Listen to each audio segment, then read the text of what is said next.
gonna do genetic screening and how genetic engineering is used for diagnostic purposes and for treatment purposes. So let's get started with that. अच्छा, तो हमारे पास genetic screening क्या होती है? Genetic screening is basically आप किसी भी organism का जो जेनेटिक मेकअप है, जो उसका जीनोम है, अगर आप उसको क्या कहते हैं एनालाइज कर रहे हो, उसको एक्सट्रैक्ट करके आप उसमें क्या कहते हैं, you are trying to find particular alleles, you are trying to find any genetic disorder that a person would have.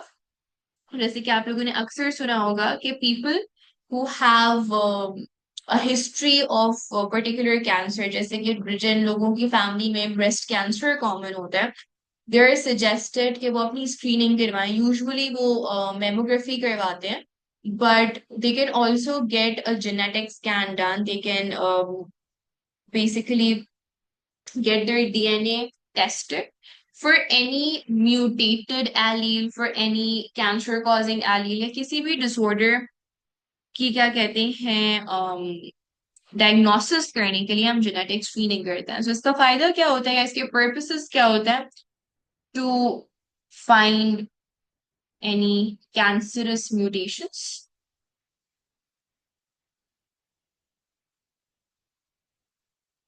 और हमारे पास जो जेनेटिक डिसऑर्डर्स होती हैं, जो हमारे पास क्रोमोसोमल डिसऑर्डर्स होते हैं, उनके बारे में भी हमें कैसे पता चलता है? जब हम किसी भी ऑर्गेनिज्म के डीएनए का क्या कहते हैं स्क्रीनिंग करवाते हैं टू फाइंड जेनेटिक और क्रोमोसोमल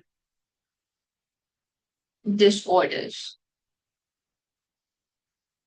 सो अब हमारे पास ये जेनेटिक स्क्रीनिंग बहुत डिफरेंट लेवल्स पर हो रही होती है। स्पेसिफिकली हमारे पास जो जेनेटिक स्क्रीनिंग हो रही होती है वो ड्यूरिंग प्रेगनेंसी सबसे ज्यादा होती है, कि जो ग्रोइंग फीटस है, जो ग्रोइंग एम्ब्रियो है, उसके स्कैन्स किए जाते हैं, उसके सैंपल्स लिए जाते हैं। किस तरह से? आई एम अज्यूमिंग कि आप लोग एमनियोटिक फ्लूइड की टर्म से फेमिलियर होगे। सो बेसिकली हमारे पास, if this is let's say, I once drew a fetus which was very cute. I don't know if I would be able to draw it again. Something like this. So हमारे पास let's say ये fetus है, ये उसकी umbilical cord है, जिस और ये mother का placenta है. It's not a snake, it's a very cute baby, please. Don't call a fetus a snake. I have a special love in my heart for fetuses at this point.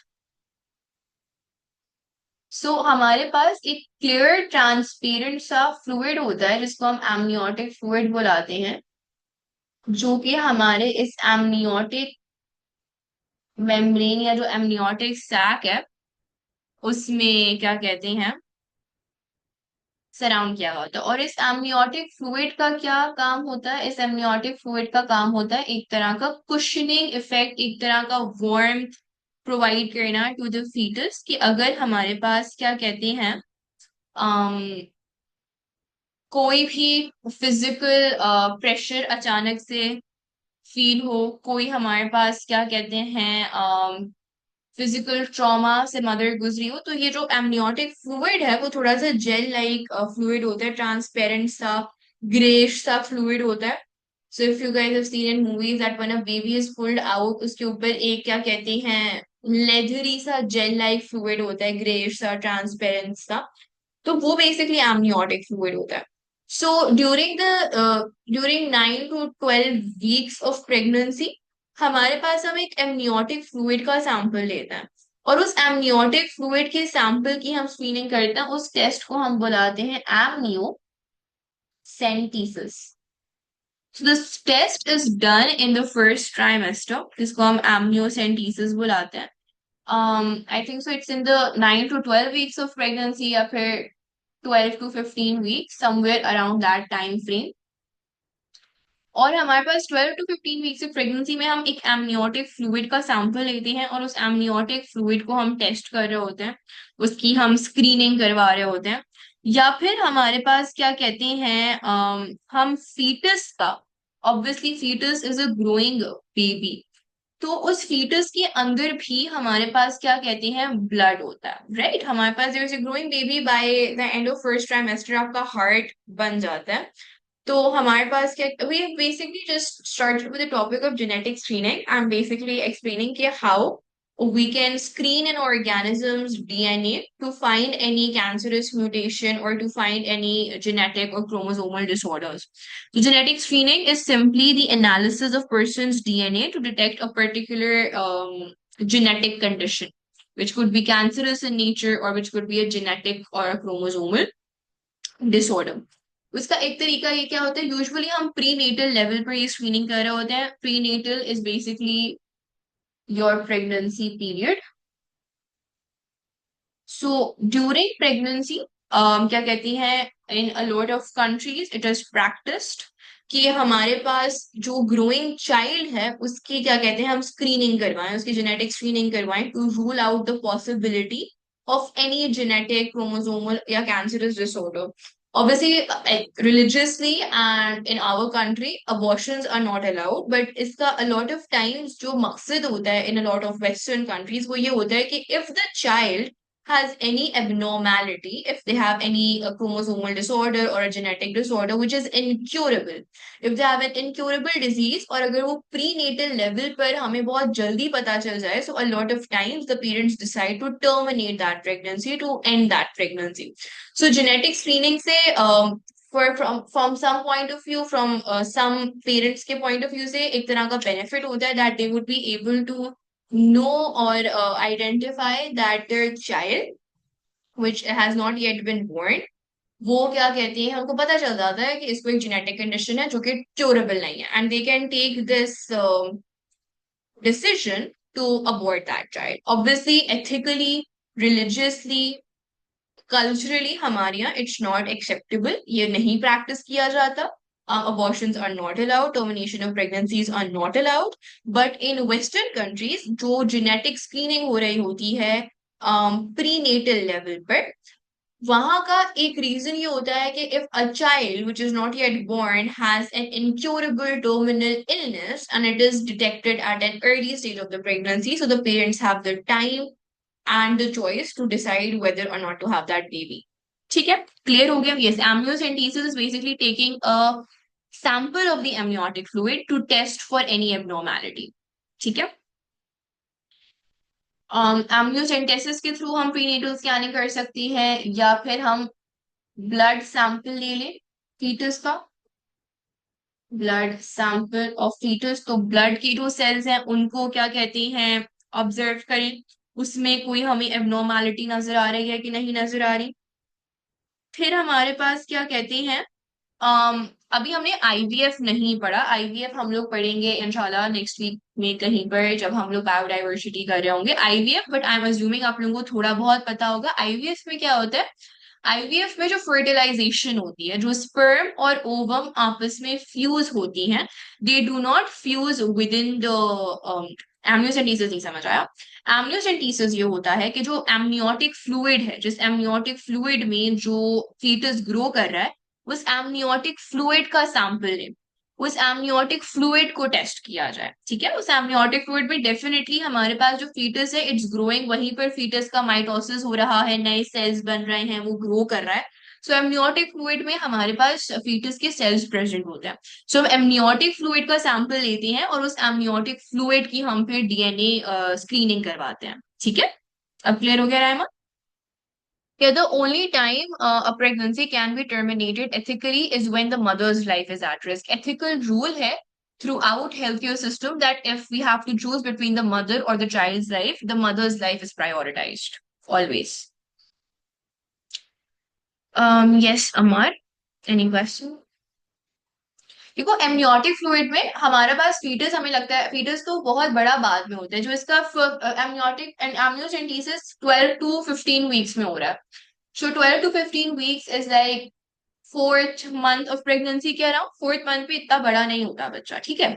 और हमारे पास क्या कहते हैं, जो foetus है वो वहीं पर माइटोटिकली डिवाइड कर रहा है, राइट, माइटोटिकली डिवाइड कर रहा है। तो हमारे पास क्या कहते हैं, एमनियोटिक फ्लूइड में फीटस के सेल्स प्रेजेंट होते हैं।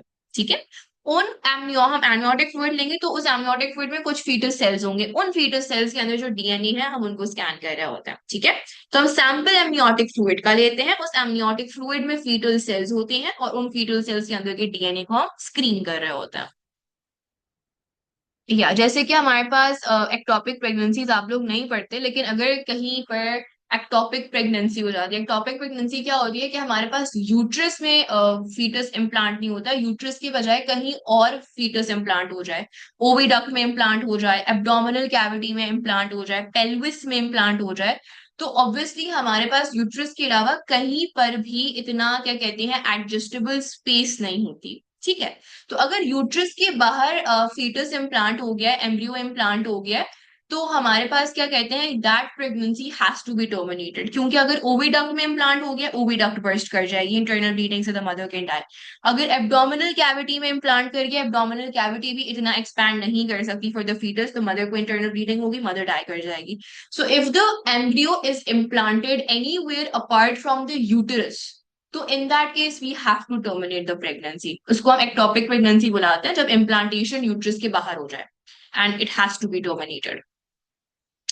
4 मंथ्स की मैंने बात ये की थी कि हमारे पास जो एमनियोसेंटेसिस होता है वो 12 to 15 वीक्स के अराउंड होता है, तो इट्स अराउंड 4 to 5 मंथ्स का जो टाइम फ्रेम होता है ना प्रेगनेंसी में, हम तब एमनियोसेंटेसिस कर रहे होते हैं,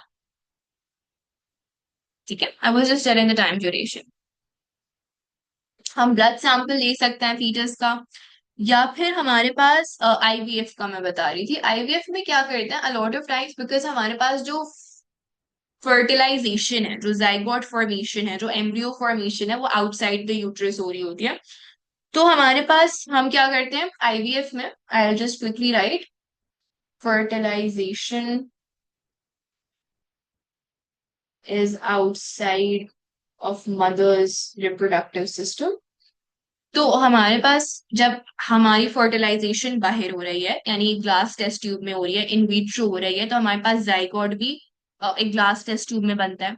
जाइगोट को हम फौरन से इम्प्लांट नहीं करते, क्योंकि हमारे पास इम्प्लांट क्या चीज होती है यूट्रस में, एम्ब्रियो होता है। एम्ब्रियो में हमारे पास कोई 32 सेल्स या 32 सेल्स से ज्यादा जब सेल्स हो जाते हैं ना, यानी जाइगोट इतना डिवाइड होते होते होते जब वो अपनी क्या कहते हैं एक बड़ी सी बॉल बना लेता है, जिसको हम ब्लास्टोसिस्ट बुलाते हैं। अगेन इसकी डिटेल आपको नहीं पता होनी चाहिए, बट जाइगोट इम्प्लांट नहीं होता यूट्रस में, बल्कि हमारे पास एक अच्छा खासा सेल्यूलर मास, जब वो जाइगोट बहुत ज्यादा सेल्स बना लेता है और एक प्रॉपर सेल्यूलर मास बॉल बन जाती है, उसको हम एम्ब्रियो बुलाते हैं, वो एम्ब्रियो इम्प्लांट होता है। सो हम जाइगोट को नहीं इम्प्लांट करते, बल्कि जाइगोट को हम कुछ दिन टेस्ट ट्यूब में रखती हैं, लेबोरेटरी में रखती हैं, उसको आराम से माइटोटिकली डिवाइड होने का टाइम फ्रेम देते हैं। जब वो अच्छा खासा एक मास ऑफ सेल्स बन जाता है, उस मास ऑफ सेल को हम एम्ब्रियो बुलाते हैं और वो एम्ब्रियो इम्प्लांट होता है। A lot of times what happens is कि हमारे पास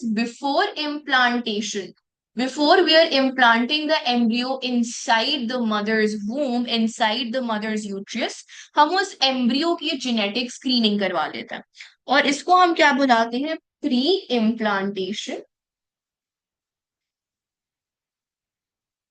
genetic diagnosis. So before we are implanting the embryo inside the mother's womb, we would run a genetic screening or a genetic diagnosis test. इसको कुछ जगहों पर embryo biopsy भी बुलाया जाता है, बट ज्यादा बेहतर नाम इसका प्री इम्प्लांटेशन जेनेटिक डायग्नोसिस होता है। अब इसमें भी वही चीज है जो मैंने ऊपर बताई थी कि for a lot of IVF वैसे भी ज्यादातर वेस्टर्न कंट्रीज में बहुत कॉमन एक प्रैक्टिस है। इट्स नॉट लाइक पाकिस्तान में नहीं होता, होता है, but it's very rare over here at the moment.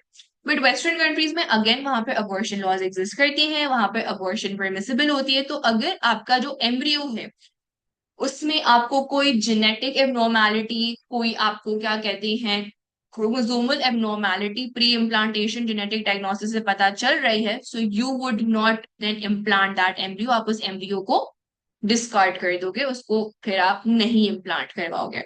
सो बहुत सारी एथिकल डिबेट्स या एथिकल चैलेंजेस हैं जेनेटिक स्क्रीनिंग को लेके। बहुत सारे लोग अग्री करते हैं प्रीनेटल स्क्रीनिंग के साथ, बहुत सारे लोग डिसएग्री करते हैं, रिलीजियस डिबेट्स भी आ जाती हैं, एथिकल डिबेट्स भी आ जाती हैं। So it's like it has its pros and cons, ठीक है, अभी हम वो भी डिस्कस करेंगे। Prenatal screening, okay, sorry, disconnected. मैंने आखिरी बात क्या बोली थी जो आप लोगों ने सुनी? Thank you, what was the last thing I said? I was talking about the ethical guidelines, ethical considerations, and problems with genetic screening, prenatal screening for that matter. अच्छा, so basically I was saying कि in a lot of cultures इसको अच्छी चीज समझा जाता है, a lot of cultures इसको neutrally देखा जाता है, बहुत से cultures इसको बहुत जगहों पे प्रीनेटल स्क्रीनिंग शायद लोग करवाते भी नहीं हैं। तो इसके प्रोज एंड कॉन्स हैं जो अभी पूरी लिस्ट हम डिस्कस करेंगे। बट प्रीनेटल स्क्रीनिंग का क्या मतलब है? ड्यूरिंग प्रेगनेंसी अगर हम जो टू बी बोर्न चाइल्ड है उसके डीएनए का टेस्ट करवा लें, जेनेटिक डायग्नोसिस करवा लें, that is your prenatal screening. So prenatal level पे तो स्क्रीनिंग हमें समझ आ गई। एनी पॉइंटर जो नहीं समझ आया हो? हाँ, यस मतलब यस। जी। यहाँ पे सो ओवर हियर हम लोग we can just do this in the duration of 12 to 15 weeks. हाँ, एमनियोसेंटेसिस का एक पर्टिकुलर टाइम होता है, ये अराउंड 4 to 5 मंथ्स के दौरान ही आपको इससे रिजल्ट्स मिल पाएंगे, उससे पहले या उसके बाद नहीं मिल पाते। सो इट्स एक सेट टाइम ओके। ड्यूरेशन होता है। और इसमें हम लोग सिर्फ एमनियोटिक फ्लूइड ले रहे हैं और उसको टेस्ट कर रहे हैं, right? Yes. Okay, thank you so much. I think that's the peak time जब हमारे पास सेल्स प्रेजेंट होते हैं एमनियोटिक फ्लूइड में, उसके बाद दे स्टार्ट कमिंग टुगेदर और एक प्रॉपर हमारे पास ऑर्गेनिज्म बनना शुरू हो जाता है। तो I think so 12 to 15 week में भी, मैंने शायद ज्यादा रेंज होती है, मैं एग्जैक्ट रेंज लिखता हूँ, I am pretty sure 15 weeks को होता है, but let me confirm the range amniocentesis की।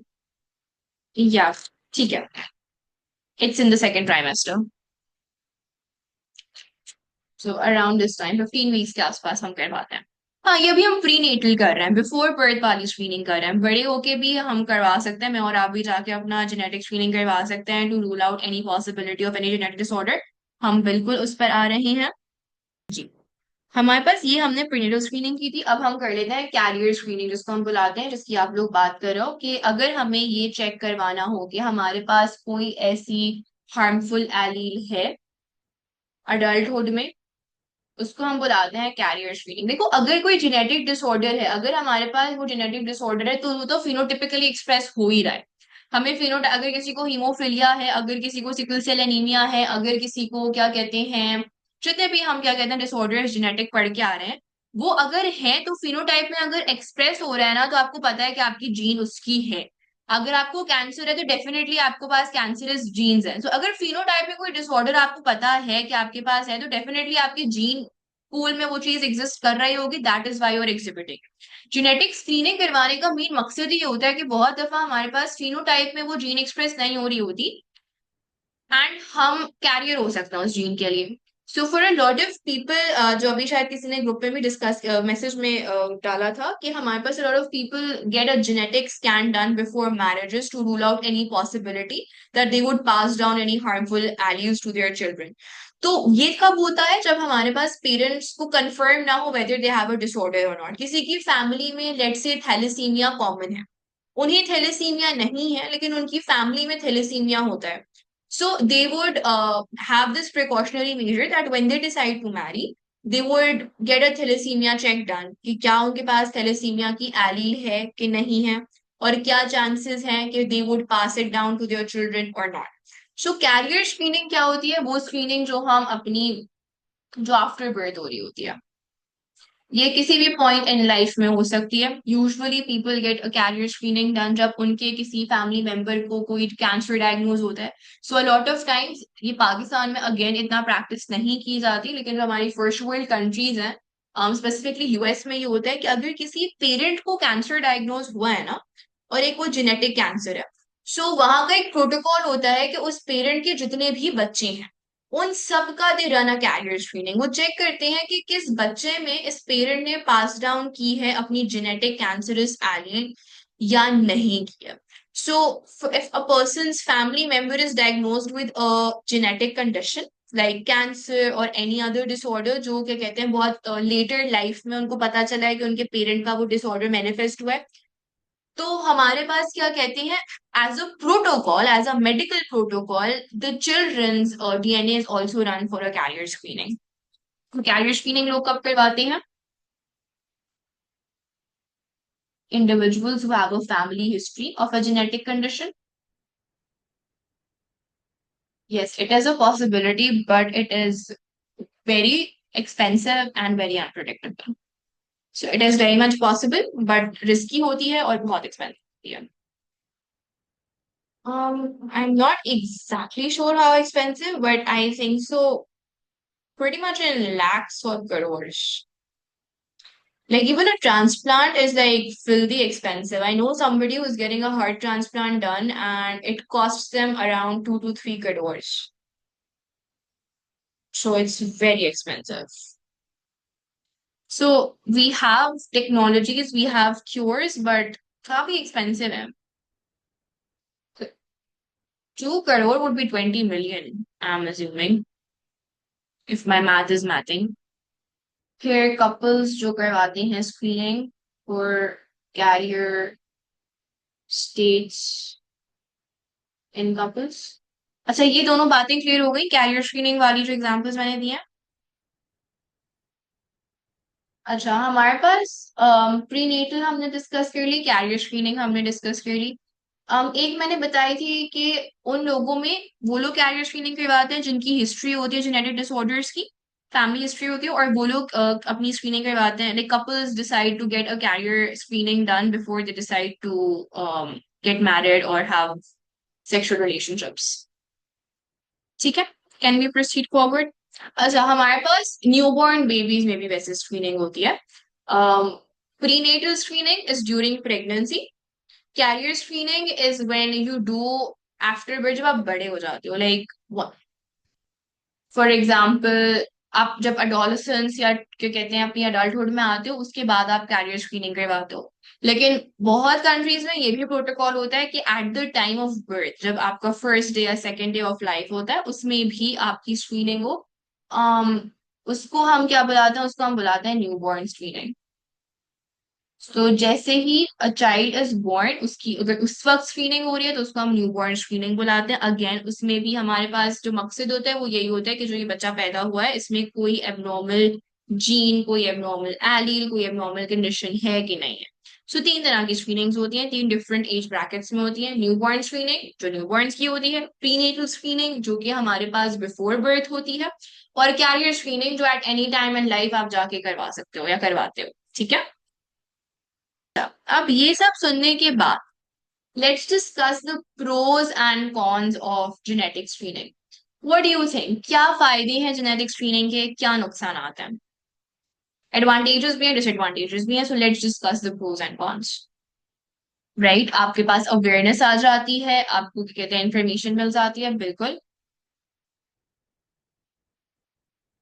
सो एडवांटेजेस लिख लेते हैं हम इधर, और डिसएडवांटेजेस इधर लिख लेते हैं।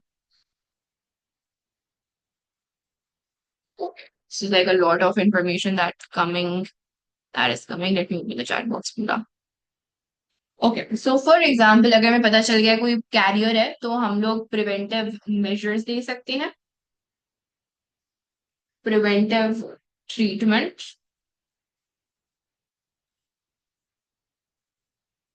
To individuals who are at risk.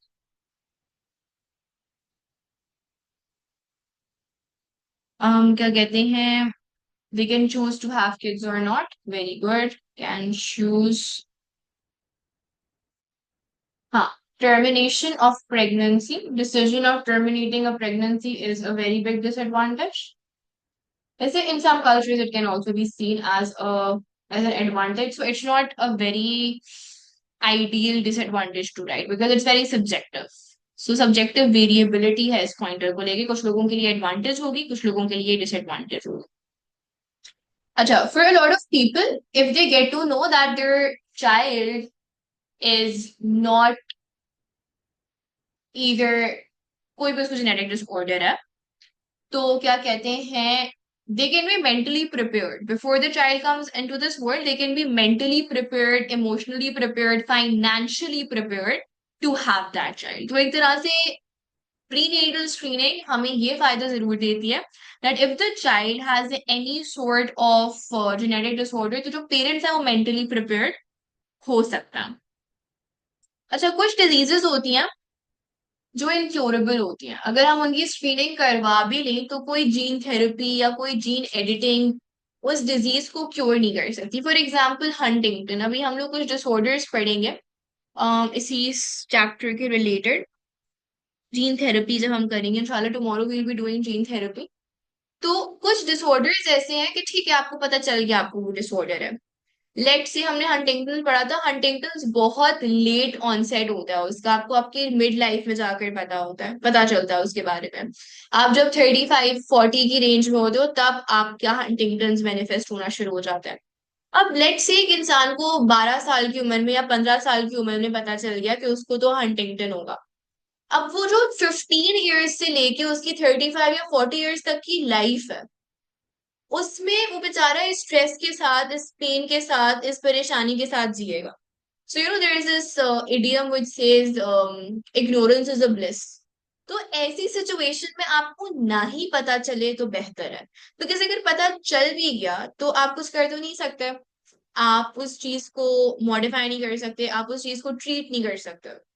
सो वो जो 15-20 ईयर्स आपने इस स्ट्रेस के साथ गुजारे हैं, अब वो 15-20 ईयर्स अगर आपको नहीं पता चलता तो आप बहुत अच्छे से अपनी जिंदगी हैप्पीली गुजार रहे होते हैं. So not always knowing that you would develop a condition is helpful. Yes, आपको अवेयरनेस हो, बट व्हाट इफ चलो किसी इंसान की जिंदगी है भी नहीं 35-40 की, वो खाली 30 ईयर्स जिएगा और उस 30 ईयर्स में उसको कभी हंटिंगटन होएगा ही नहीं क्योंकि उसकी मैनिफेस्टेशन लेटर लाइफ में होती है. सो वो 30 ईयर्स जो जिएगा वो इस इंतजार में जिएगा मुझे कब हंटिंगटन होगा, कब हंटिंगटन होगा, और उसको कभी हंटिंगटन हुआ ही नहीं. So not always knowing that you would develop a condition is helpful. Does this make sense? मैं सिर्फ उन डिजीजेस के टेस्ट कराए ना जो कि मतलब क्योर है उनकी, उनके like don't get the test done for like Huntington for हाँ, फिर एग्जांपल. अगर हम एक दफा डीएनए सैंपल अपना दे रहे हैं तो अब उस डीएनए में जितनी भी इंफॉर्मेशन होगी सारी की सारी पता चल जाएगी ना. So it's not like DNA तो बहुत छोटी सी चीज है, तो हम डीएनए का सैंपल लेंगे ना. जी जी ठीक है. तो इस वजह से सो आई थिंक सो यही सारी हैं. हम एक दफा लिस्ट भी पढ़ लेते हैं जो नोट्स में लिखी हुई है कि हमने वो चीज मिस तो नहीं की है.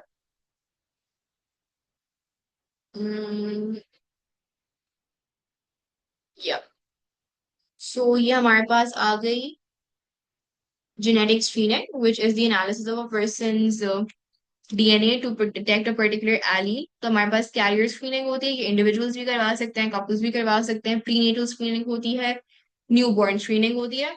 इसमें वो सब है जो अभी हम डिस्कस कर चुके हैं. अच्छा, कॉरियोनिक विलिस सैम्पलिंग मैंने मिस कर दिया था. कॉरियोनिक विलिस सैम्पलिंग भी बेसिकली क्या होता है कि हमारे पास जो प्लेसेंटा होता है ना, आई एम प्रीटी श्योर आप लोगों को प्लेसेंटा का आइडिया होगा. That placenta is a tissue which connects the mother and the fetus. Do you guys know what a placenta is? Good. तो हमारे पास बेसिकली उस प्लेसेंटा में ना क्या कहती हैं, कोरियन नामी टिश्यूज होते हैं. आप लोगों ने शायद ह्यूमन कोरियोनिक गोनाडोट्रोपिन हार्मोन भी शायद सुना हो, आईवीएफ, अगर आप लोग पढ़ चुके हैं बायोडाइवर्सिटी में. नहीं सुना कोई बात नहीं. बेसिकली हमारे पास जो ये हार्मोन होता है ना, ये प्रोड्यूस कर रहा होता है हमारा प्लेसेंटल सेल्स जब हमारी इम्प्लांटेशन होती है. तो जो हमारा प्रेगनेंसी टेस्ट होता है ना, उसमें हमारे पास जो presence of this hormone tells us that whether there is a pregnancy or not. तो हमारे पास जो प्लेसेंटल सेल्स होती हैं, they're known as chorion. और अगर हम प्लेसेंटा का सैंपल ले लें तो हम प्लेसेंटा के सैंपल से भी क्या कर सकते हैं, जेनेटिक स्क्रीनिंग कर सकते हैं. ठीक है. So in this procedure a part of the placental tissue known as chorion is sampled and screened for genetic disorder. Okay, मेरी आवाज फिर गायब हो गई. क्या सुना था आखिरी? मैं बता रही थी सीवीएस, कोरियोनिक गोनाडो, सीवीएस के बारे में बता रही थी मैं. ठीक है. बेसिकली प्लेसेंटा तक मैंने बोला था कि placenta is basically the tissue which connects the mother and the child, right. हमारे पास जो प्लेसेंटल टिश्यूज होते हैं उनको हम कोरियन बुलाते हैं. सो जो अर्ली स्टेज ऑफ प्रेगनेंसी है, यहाँ पे आप देख सकते हो 10 to 13 वीक्स ऑफ प्रेगनेंसी में हम सीवीएस करते हैं। बिल्कुल जो फर्स्ट 2 to 3 मंथ्स होते हैं ना, उसमें हम प्लेसेंटा का टिश्यू का सैंपल लेके प्लेसेंटल टिश्यू की भी जेनेटिक स्क्रीनिंग करवा सकते हैं, तो इससे भी हमारे पास हमें रिजल्ट्स मिल जाएंगे। सो ये 4 डिफरेंट वेज यहाँ पर मैंने आप लोगों को बताए हुए हैं कि किस तरह से एक अनबॉर्न चाइल्ड की हम जेनेटिक स्क्रीनिंग कर सकते हैं। ठीक है, जस्ट गो थ्रू दिस। अगर किसी को भी चीज को लेके क्वेश्चन नहीं होगा इसके आस्क। फिर हमारे पास क्या कहते हैं, एडवांटेजेस ऑफ जेनेटिक स्क्रीनिंग हम देख लेते हैं। It provides information about the increased risk of people having genetic conditions. It identifies carriers of any conditions. It allows couples who are both carriers of a genetic condition to make informed decision about starting a family. It allows parents to prepare for the birth of a child who will need treatment for a considerable time after birth or even lifetime. बहुत सारी genetic diseases ऐसी होती हैं जो सारी जिंदगी रहती हैं। फॉर एग्जाम्पल क्रोमोसोमल डिसऑर्डर है डाउन सिंड्रोम, एक डाउन सिंड्रोम का बच्चा सारी जिंदगी एक डाउन सिंड्रोम का बच्चा ही रहेगा, उसको मेंटल और फिजिकल रिटार्डेशन होगी। So if a couple knows that the child that they're having has Down syndrome, so they would be mentally prepared कि हमें सारी जिंदगी इस डाउन सिंड्रोम वाले बच्चे के जो एक्सपेंसेस हैं, जो मेडिकल एक्सपेंसेस हैं, we have to bear them. It allows people to prepare for late onset of genetic conditions. The genetic tests can identify whether the embryos produced by IVF are going to develop a genetic condition or not. फिर nothing can be done to manage. अच्छा, disadvantage हमारे पास आ जाएगी, Huntington's की example से हम ले सकते हैं कि डिसएडवांटेज क्या है कि हमारे पास screening for disease like Huntington's, जिसकी कोई क्योर नहीं है, जिसका कोई इलाज नहीं है, तो उसकी स्क्रीनिंग इतनी बेनिफिशियल नहीं है। So nothing can be done to manage the disorder if the person test positive for the Huntington's allele. The person may not develop the disorder throughout his life despite the abnormal allele, and बिला वजह का उसकी जिंदगी में एक added stressor होगा कि उसको पता है कि उसके पास हंटिंगटन की एलील है। फिर हमारे पास you can offer preventive treatment to the individual at risk of developing certain disorders like colon cancer. Individuals can be advised to modify their lifestyles to reduce the risk of developing certain diseases. आपने अक्सर सुना होगा कि people who have high chances of developing cancer, और उनको ये पता चल जाता है कि उनको कैंसर हो सकता है, तो उनको कुछ प्रिवेंटिव दवाइयां दे दी जाती हैं, उनको कुछ प्रिवेंटिव डाइट प्लान्स दिए जाते हैं, कुछ उनको ऐसी एक्सरसाइजेस बताई जाती हैं जिसकी वजह से कोशिश की जाती है कि उनका जो वो कैंसर है वो डेवलप ना हो। सो लाइफस्टाइल मॉडिफिकेशन से आपकी बहुत सारे जेनेटिक कंडीशंस को आप या तो प्रिवेंट कर सकते हो या आप उनको पुश कर सकते हो कि वो काफी अरसे तक मैनिफेस्ट ना हो। ठीक है, so modification of lifestyle regime हो सकती है अगर आपको पता चल जाए that you are at a risk of developing a condition. Screening also offers economic benefit by cutting down the cost incurred in long treatments. Can anybody of you explain me point number 3? What does point number 3 suggest? We've discussed it. ये दो points की एक interconnecting statement है. Yeah, sure. Children are expensive, yes. जी राइमा, आप कुछ कहना चाह रहे मिस जैसे आपने अभी डाउन सिंड्रोम वाली बात की ना, तो हो? इसके अंदर अगर हमें पहले से पता चल जाए, not for Down syndrome but अगर जिस तरह अगर या if like we come to know before like prenatal के अंदर पता चल जाए, तो and if like the like abortion हो जाए, तो फिर लाइक ऑब्वियसली जितना after the kid would be born तो एक्सपेंसेस कम हो जाएंगे ना। अगर वो बच्चा पैदा हो जाता तो फिर पूरी जिंदगी they would have to like बिल्कुल, एक्स्ट्रा एक्सपेंसेस करने पड़ने पड़ते हैं। एग्जैक्टली। सो अगर आपको स्क्रीनिंग में पता चल जाए that the child which is gonna come in this world would be a life long liability, life long expense के साथ वो आ रहा है, तो आप डिसाइड कर सकते हो not to have that child. It sounds very brutal and very unfair to the child but beneficial for the parents. Clear हो गया point number 3? Humans are pretty selfish. So disadvantage हमारे पास क्या होती है, डिसएडवांटेजेस में ये आ जाएगा कि डिजीजेस लाइक हंटिंगटन जिनकी कोई क्योर नहीं है, उनका स्क्रीन करवाने से नुकसान ज्यादा है, फायदा कम है। Pre-implantation genetic diagnosis may pose an ethical concern due to sex pre-selection, which involves selection of embryos. Okay, this is also a thing IVF में हम डिस्कस करेंगे कि अगर एक पर्टिकुलर जेंडर चाहिए पेरेंट और आप एम्ब्रियो इम्प्लांट करवाने से पहले आपने डीएनए टेस्ट रन करवाया उस एम्ब्रियो का, ऑब्वियसली डीएनए में हमें पता चल जाएगा whether it's a female child whether it's a male child. So हमारे पास क्या कहते हैं, पेरेंट्स डिसाइड कर सकते हैं कि अगर embryo is a gender which they do not want, they can decide कि हमें नहीं चाहिए ये वाला जेंडर, आप ये एम्ब्रियो डिस्कार्ड कर दो। तो हमारे पास ये एक डिसएडवांटेज है जेनेटिक स्क्रीनिंग की, ठीक है। या बहुत अस्तगफुरुल्लाह चीज होती है दुनिया में, but it is what it is. Any questions about anything?